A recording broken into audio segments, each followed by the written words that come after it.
Merci beaucoup. Thank you very much for this invitation. And I like to apologize that I'm speaking in English today, so perhaps on a next occasion, at least a part of my address will be in French. I believe this is an important geopolitical forum, and I also think we could rethink the possibilities of expanding this in the future, especially in these turbulent times.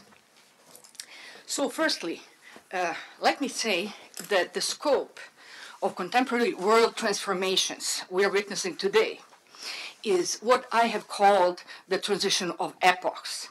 Or, in words of Hans Hofbauer, these changes can likewise properly be described as the end of American century. Or, more precisely, the end of a unipolar world. Structure in terms of political history and foreign policy appears as the end of US hegemony, while from the perspective of political philosophy, this process presents the historical time of the fall of political, economic, social, and cultural neoliberalism and ideological globalism. As both the war in Ukraine and war in Gaza strikingly demonstrate, this change of epochs is more and more unraveling as a turbulent era, and all the more so because the end of politics of US interventionism is becoming visible.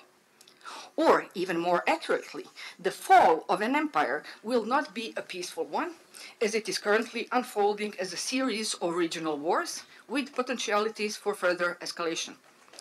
The reason for this is that prevailing US elites do not demonstrate willingness for any form of common sense international dialogue and are, on the contrary, provoking further tensions, such as in the Middle East. As for Europe, seemingly paradoxically, the recentering of geopolitical gravity and the rise of the multipolar world has manifested even more clearly the vassal status the EU has in relation to the US, and the destruction of the Nord Stream 2 pipeline is an exemplary case of this. The more vulnerable, therefore, Washington feels, the less autonomy there is left for European states, and in perspective, the American pressure will grow even more, which, in final instance, is a process that will lead to the final breakdown of the so-called transatlantic community. Likewise, paradigmatic in this respect is the question of the future of NATO, and not only because its different member states, from Hungary to Turkey, are pursuing different politics in the space that used to present a unified horizon of the West, but also because of growing awareness that in the 21st century, this alliance is in many aspects discloses itself as obsolete, while Europe will need to reinvent its role in the new world. This is also why numerous authors, so from Jan Bremer to Neil Ferguson, were not entirely correct with the observation how alliance between US and Europe will remain one, i.e. how both America and the EU will have the same policies towards, for example, China. Or rather, the political analysis of John Mearsheimer, which perceives the ties between Beijing and different European capitals, appears to be revealing the true character of things. This illustration is especially relevant because it sheds light on a broader and deeper issue, namely that the proper, and for that matter only path for development and prosperity of different European states in the 21st century is the perspective of Realpolitik. Of course, this means superseding political, economic, social, and cultural neoliberalism, and it likewise refers to basic new geopolitical redrawing of the world. On such a map of contemporary Eurasia, the first fact is the becoming of Greater Asia, so from Shanghai to St. Petersburg, but it should be kept in mind how, in principle, Greater Asia does not rule out the concept of Greater Europe, so from Lisbon to Vladivostok. Indisputably, this would presuppose fundamental transformations within different European states and comprehension of the new rising multipolar world and its political and ethnical frameworks. On the one hand, the geopolitical imperative refers to the understanding how, for instance, the entire project of the EU has practically joined the Silk Road Initiative and how Russia and China became strategic partners, which in turn produces an entirely new world-scale political dynamic. The Russia-China alliance, in political, economic, social, scientific, and military sense, represents a new type of power, which is effectively challenging the status quo, and special relevance certainly belongs to the role of BRICS and its expansion. Therefore, not only are Moscow and Beijing becoming key subjects of international politics, but new other centers of growth, importantly including the global south, are emerging as well, while the US confrontation to this course of development is only strengthening this gathering. Finally, long before Brzezinski, it was known that the one who controls Eurasia dominates the world, and it is Russia and China which are in the 21st century realizing the American geopolitical dream. Because of this, in the Euro-Asian century, new political subjectivities in Africa, Latin America, Asia are increasingly becoming likewise new centers of decision-making. Now, this brings us to perhaps the most decisive point. The insistence on the rising multipolar world, the basic principles of international relations, respect, equality, justice, and freedom, as well as readiness to resolve all open issues through dialogue, must be respected. This represents a return to the utmost valuable principle of humankind and therefore an exit from the post-humanist perspective. One can call this true globalization as a matter of multipolarity and never of hegemony, which includes a creation of a system of collective security which would be equal for all states. This is especially relevant because although Kissinger has rightly emphasized how the US is still yet to decide about the role it will play in the 21st century, numerous scholars have underlined how the probability of bigger conflicts will grow in proportion to Asian economies catching up to the West, particularly China's growth. Moreover, the current US administration shows no interest in accepting the new multipolar world and engaging towards mutually compatible goals. And despite the fact that Mearsheimer is right in the observation how the main line of division is one between US and China, the struggle about the new narrative is much wider, and not only Russia, but divergent other countries have their place in it. The bottom line of this newly articulated discourse is that the multipolar world precisely represents the possibility of new multilateralism, i.e., that the concepts of multipolarity and multilateralism are inseparable, and that the live example of this is most of the world community which seeks cooperation based on respect and for the benefit of all concerned. The sine qua non condition for this is the principle of non-interference in domestic state policies and respect of sovereignty. Following this line of principles would enable the reduction of the potential for confrontation to a minimum. If Europe, therefore, aspires to participate in this creation of a new world, European states need to abandon the Cold War ideological mission of promoting liberal democracy because this is completely passé in these contemporary times. The first step would be an initiative to end the narrative about every political and cultural difference being presented as evil authoritarianism, and this would not only enable a more peaceful transition to a new epoch, but likewise a realistic stance which does away with the so-called democracy promotion, would open the door for realization of true democracy as self-determination of the people. Also then, the debate, which Graham Allison calls the one about the new spheres of influence, or the dialogue, which Krasner names as the conversation about good enough governments, could take place. Now, how is it that the Serbs can help European states and nations better understand both recent European history and current conditions as they unfold into the future? And why do Serbs have a special role to play in the process of the creation of New Europe? This is because the becoming of a Europe, different from the contemporary EU in political, economic, social, and cultural terms, per definitionem begins with the insight that for 3 decades the EU has been built as a neoliberal and postmodern project of the US and of self-proclaimed Western crypto elites. Moreover, the first contemporary European war was precisely the bombing of the Republic of Srpska, while the second was the bombing of Serbia. Both interventions were clear acts of aggression, which have led to suspension and destruction of international law, and both manifested the indistinctiveness between EU and NATO as the political and military aspect of one feature. Or more precisely, the EU has been able to, in coalition with the US, launch these wars because European values were abandoned. Furthermore, launching such wars in the heart of Europe demonstrated the lack of European autonomy and, most relevantly, how the EU has been constructed as the US project par excellence. From the perspective of European values, these wars were presented not only as a brutal violation of the international law and therefore the end of diplomacy and dialogue, but likewise a radical movement away from principles of justice, equality, freedom, democracy, and political subjectivity.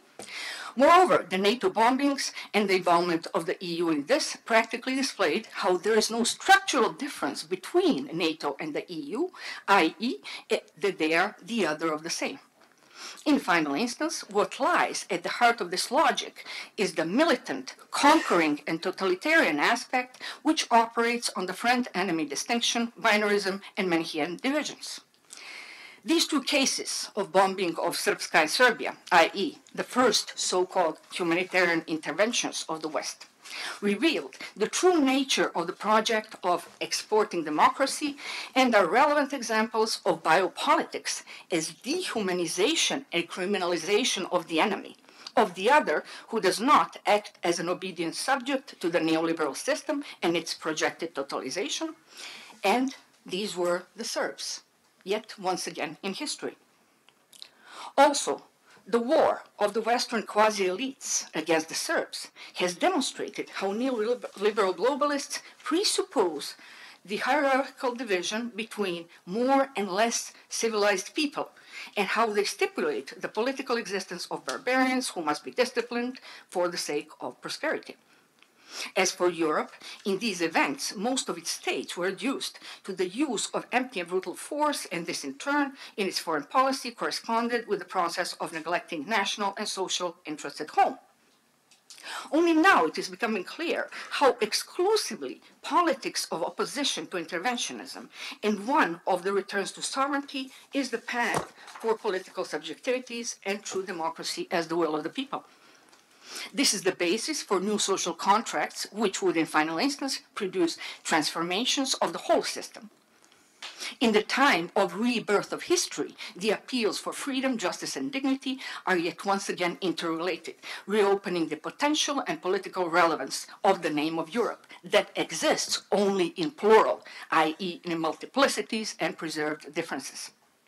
Secondly, if the proper response to Eurotocracy is one of European people, and if Serbian rejection of neoliberal globalism is instructive in this sense, so is equally the example of Serbs as a nation which belongs both to the East and to the West. Because this is also the case with Europe en general. Because the concept of Europe does not exist without reaffirmation of its historical, cultural, political, and economic ties with Russia. On the normative level, this process is one of defense of the principle of equality of states and of dialogue in difference to permanent production of a threat, which is the course the EU crypto elites have been pursuing for a while now in relation to Russia, although this is not the opinion of most of European people. Serbia's proclaimed politics of political and military neutrality historically and geopolitically appears as the proper course for a number of different European states. And likewise, Serbia is in vivo example of the EU collapse, because not only is the process of EU integration in complete stagnation in the region, but Euroscepticism is constantly rising in all Western Balkan states. So in Serbia, the support for the EU integration is currently below 37%, while about 44% are strongly opposed. And if recognition of independence of Kosovo is added, then the support for EU integration is about 10% or less. Moreover, I believe the Eurosceptic turn has reached the stage of becoming a practically irreversible process in the region, and that the case of Serbia again is exemplary, as this trend is growing proportionally to the rise of the multipolar world, while the EU is facing increasing political, economic, and social problems, or rather, its obstacles are structural and multiple. At the same time, the presence of different new centers of multipolarity in the region of Western Balkans, so from China to Russia and Turkey, is increasing on all levels. Keeping in mind how, according to all relevant EU reports and political actors, there will be no admission of new members to the EU for at least approximately another decade, from the standpoint of realpolitik, the region will further drift away from the Union. Serbia, as the bridge between East and West, is the place where there is a strong rejection of NATO and the horizon where closer ties of Russia are in favor, as well as the restoration of European values and the historical concept of Europe. This would be a rebirth of the rule of law, democracy, patriotism, dignity, and the role of the state. This Euro-realistic discourse would therefore affirm sovereignty both internally and externally, and the process entails the engagement of real intellectual and political elites in different European countries. Or more accurately, the connection between most of the people and their new elites is the relation which can produce relevant transformations of the political landscape in the near future. And now let me briefly turn to another example, which one must mention whenever speaking about the role of Serbs in the creation of New Europe. And this is the case of the Republic of Srpska. So the Republic of Srpska, as the Serbian entity in Bosnia, presents the par excellence example of the contemporary struggle against neocolonialism in Europe, while Bosnia is the last de facto colony on the old continent with self-proclaimed powers of the so-called High Representative and with half of the members of its constitutional court being foreigners. And Christian Schmidt, so the current High Representative in Bosnia, in fact, is not even the High Representative because he was not appointed by the UN Security Council as the only authority on this issue. So he's basically a German immigrant in Bosnia involved in illegal activities. On the other hand, personal and collective resistance to colonization is the only referential sense of true cosmopolitanism. The Republic of Srpska fully respects the Dayton Peace Accords and simultaneously firmly rejects its internal matters are to be decided by foreign powers.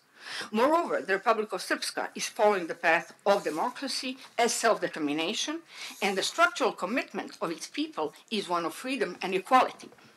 With Russia and all partners in Europe, which demonstrate the practice of mutual respect in politics, so as opposed to political conditioning, so such as Hungary and nowadays Slovakia, Srpska is leading in the process of liberation of Serbs, but also all Balkan people from Western colonization. This is why such a movement is constitutive for the creation of New Europe through autonomy and the practice of self-conscious attitude. At the same time, Srpska exemplifies how not only it is possible to follow the interests of the people and move towards prosperity, but how these two moments are inseparable because independent politics presents overcoming of both political and economic neoliberal crises. Of course, when one adds to this the fact that the spreading of anti-Serb hysteria in the West began precisely with the Republic of Srpska, i.e., how this was the first step in the full spectrum dominance of US exceptionalism, then the extraordinariness of the issue of Serbs in Bosnia in the discourse of New Europe emerges in full light. Finally, if we recall the role of Serbs in Europe in the First World War as well as in the Second World War, the perspective of the struggle for freedom, justice, and European values becomes even clearer. It is the path on which the past, present, and future interrelate in affirmation of political subjectivities. From Gavrilo Princip all the way up to our contemporary history of Serbs is the history of unconditional sacrifice for freedom, because it is strongly believed that life in slavery is not a human life. From the historical Battle of Kosovo, Serbs fought the battle against the stronger with the conviction that the process of the struggle is always the honorable choice. In the resistance of Serbs to a much more powerful enemy in the Second World War, Nobel Prize writer Ivo Andrić describes this model of Serbian culture, emphasizing how, quote, nowhere in the poetry of the world, nor in the destiny of a people, has he found a more terrifying quote than one of Njegoš, and this is the quote, let it be what cannot be. Because, Andrić writes, without this positive nihilism, neither action nor even the thought of action against evil would be possible. Moreover, Andrić concludes how, quote, under this motto, all Serbian struggles for liberation have been fought, end quote. This is how the Serb tradition, as a paradigmatic example of a culture of freedom as a way of existence, presents a constitutive part of best European traditions, which need to be recreated in contemporary times, in the gap between the EU forms and European realities. In this gap between a neoliberal hegemonic construct of false elites and original European principles as a live ethos of resistance, between the fall into barbarism and the renewal of Europe, a whole new world is being born, one which remembers, knows, and builds the century. Thank you. Merci beaucoup.